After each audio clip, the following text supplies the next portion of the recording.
Lucas Júnior na lata mesmo?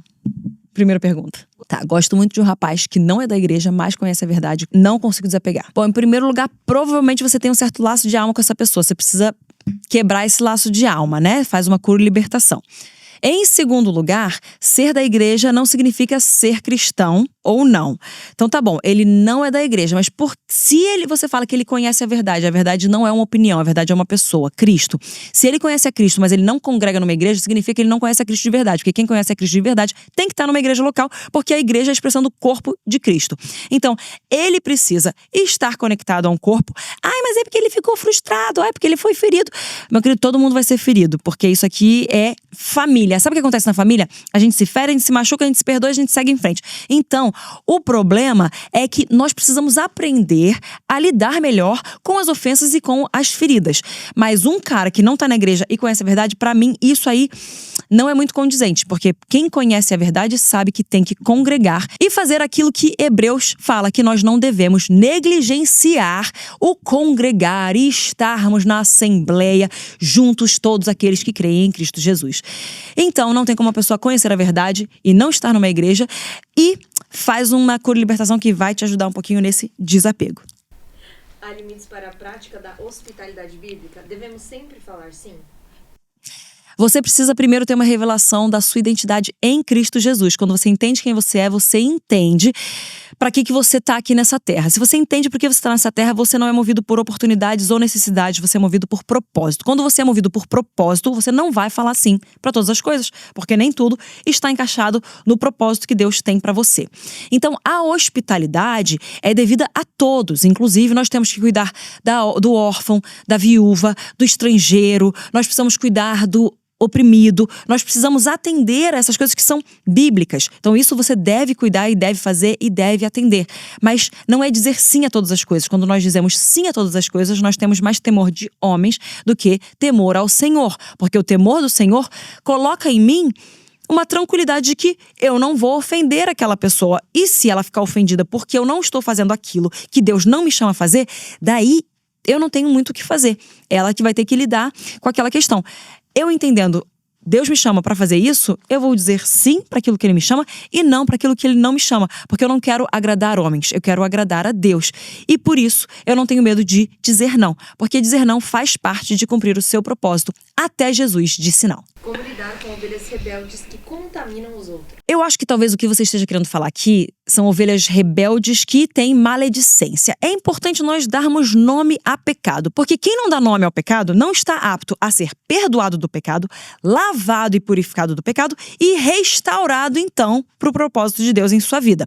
Então nós precisamos dar nome de pecado para aquilo que é pecado. Então provavelmente essa ovelha rebelde é uma ovelha não submissa e maledicente. Nós não podemos fazer maledicência, porque maledicência é pecado. E também falta de submissão é pecado, porque se você não se submete a ninguém, duvido que você se submeta a Deus. Porque se você não consegue se submeter a uma autoridade dessa terra, seja seu pai ou sua mãe, você não vai se submeter a Deus. Primeiro você tem que aprender a se submeter a alguém nessa terra, que é por isso que pais precisam ensinar seus filhos limites. E precisam ensinar que quem manda é o pai e a mãe.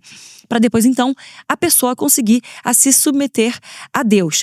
Então, quando tem maledicência, que alguns chamam de fofoca, mas é maledicência. Quando tem maledicência, quando tem insubmissão, quando tem pecados, você precisa endereçar aquilo. Você precisa pegar e falar assim, isso é pecado e tem que ser resolvido, tem que ser confessado. O pecado não se conta, se confessa.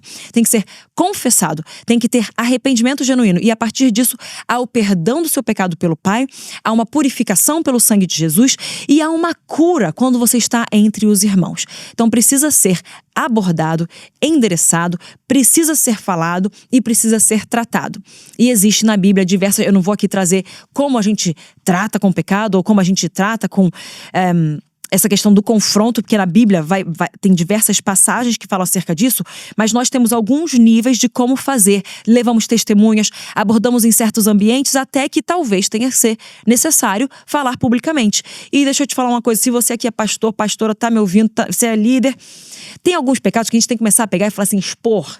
não a pessoa, mas o pecado, na frente de todo mundo, fala assim, é isso que está acontecendo, isso é pecado, isso tem que ser tratado. E aí fala assim, agora é um momento de confissão, porque na confissão você pode ser perdoado, lavado, purificado e então restaurado. E entendendo que para se haver uma confissão, existe o início de um arrependimento. Então eu espero que isso tenha te ajudado.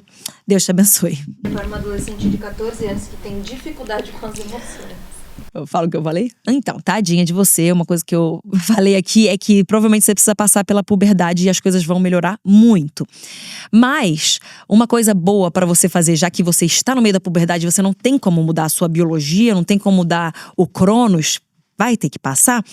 Você precisa entender que as suas emoções, elas são passageiras, que as suas emoções não são a verdade e que as suas emoções, se faladas e tratadas e submetidas a Deus e a alguma autoridade na sua vida, um pai, uma mãe, um líder na igreja, um tio, uma tia, alguém que seja mais sábio que você consegue processar essas emoções. As emoções vão passar.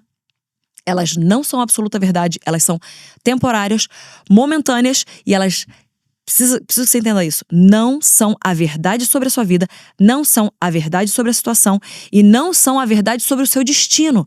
As emoções vão passar. Você precisa conhecer a palavra de Deus para que a palavra de Deus venha acima de qualquer emoção, acima de qualquer sentimento, acima de qualquer opinião.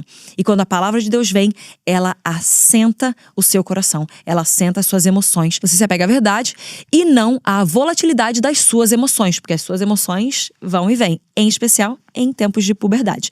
Mas você vai crescer e também vai melhorar bastante coisa, tá bom? Deus falou para eu ficar na minha e não me aproximar do varão por agora, deixar ele agir. Isso é um não?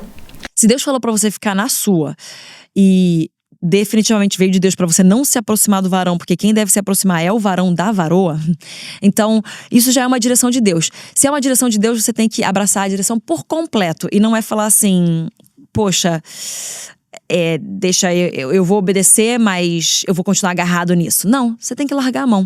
Tem que largar a mão. Se Deus quiser fazer isso no futuro, Ele faz. Se Ele não quiser, Ele não faz. Mas a melhor coisa que você pode fazer é obedecer e não segurar. Porque obedecer é confiar e largar a mão daquilo. Se Deus falou não, você lida como um não. Acho que a gente precisa entender mais que Deus não tem que falar pra gente ainda não. Ele só tem que falar não. Se é um ainda não, Ele vai falar lá pra frente. Era um ainda não, mas eu não tinha te falado. Porque você precisava aprender a confiar. Então, quando Deus fala não, não pense, será que Ele vai mudar de ideia no futuro? Não, não é não e ponto. Assim como eu falo pros meus filhos.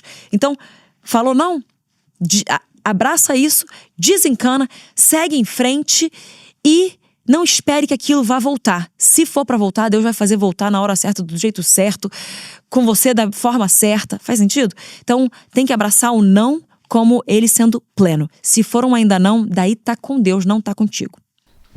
É errado jogar na loteria? Muitos chamam de jogo da sorte, mas na verdade é jogo do azar. Você quer ficar brincando com o azar? Eu acredito que não. E se você ficar querendo jogar e ganhar na loteria, significa que você está colocando as suas fichas naquilo que o mundo pode te dar. Então, não queira fazer isso. Meu querido, minha querida, vai trabalhar, entendeu?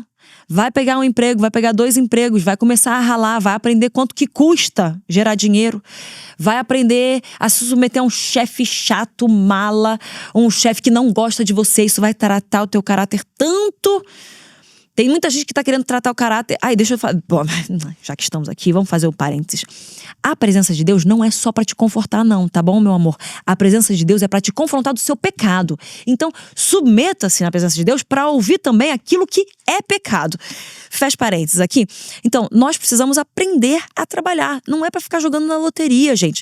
Se quiser, um dia, vamos fazer uma brincadeira com seus amigos aqui. Uma vez na vida é uma brincadeira. Agora, jogar na loteria, todas as vezes, isso chama vício. Vício do qual você precisa ser liberto. E significa também que você está sendo gerido por Mamon. Mamon é o outro senhor que Jesus fala, não se pode servir a 2 senhores. Ou você serve Mamon, ou você serve Jesus.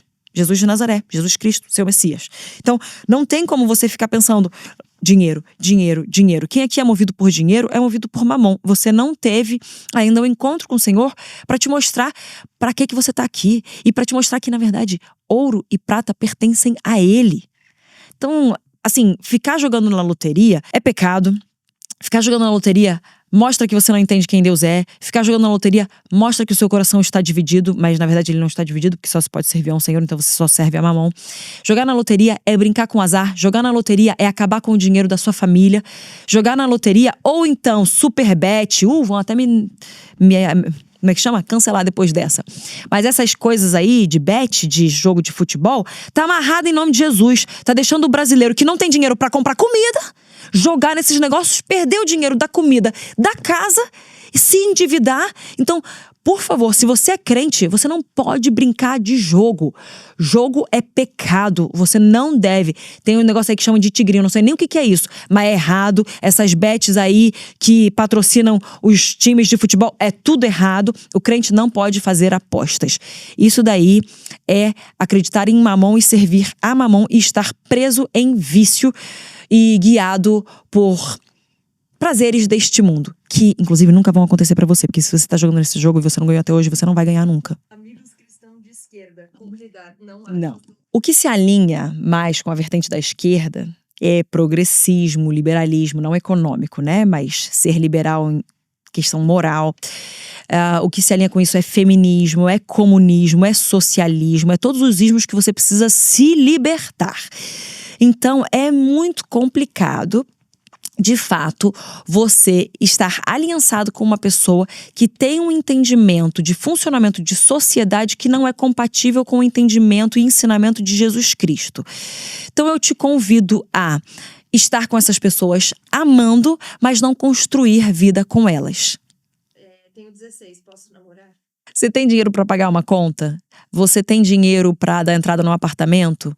Você tem dinheiro para pagar o Uber, para deixar a pessoa em casa? Se a todas essas respostas é um não, você já não pode namorar. E isso não tem nada a ver com Mamon. Tem a ver com você namora para casar. Se você não consegue nem pagar um Uber ou pagar um McDonald's para levar ela pela primeira vez pro encontro, como é que você vai conseguir casar daqui a 1, 2 anos? E assim, 16 anos é menor de idade. Então eu não vou nem entrar nesse ponto ainda.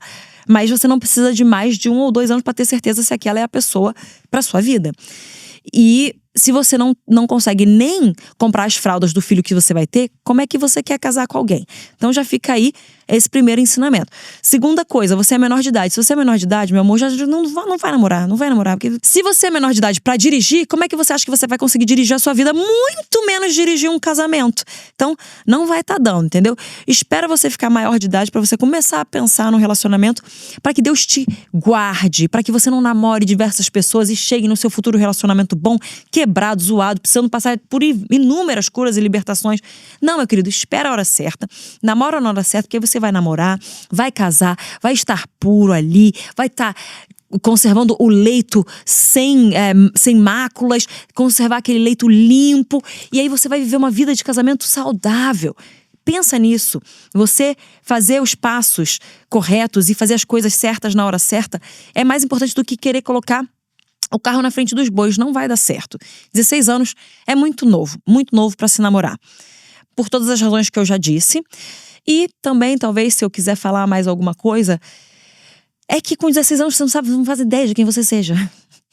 Então espera crescer um pouco mais para pelo menos você ter noção de que você é gente, do que você tem que fazer na vida. Você não sabe nem o que você vai fazer de profissão. E se você tá querendo namorar, pensa, não vai dar certo. Você precisa ter um pouquinho mais de entendimento do ser humano que você é, um pouquinho mais completo, para que então você possa dividir a sua vida com uma outra pessoa. Porque quando você for namorar e vai ser pra casar, você vai dividir a sua vida. E você precisa saber pelo menos gerenciar a sua vida antes de conseguir dividir a sua vida com outra pessoa. Bom, esse foi mais um episódio bônus então do Júnior na Lata. Júnior bem na lata, porque se você não sabia, a origem do Júnior na Lata eram as minhas respostas mais na lata. E por mais que eu seja prática hoje em dia, eu não sou tão na lata quanto eu era, mas eu tentei ser durante esse episódio. Então que Deus te abençoe, compartilha com alguém que precisa dessas verdades na lata e continua aqui com a gente. Não se esquece de se inscrever em qualquer um dos canais que você está aqui acompanhando e nos vemos no próximo episódio.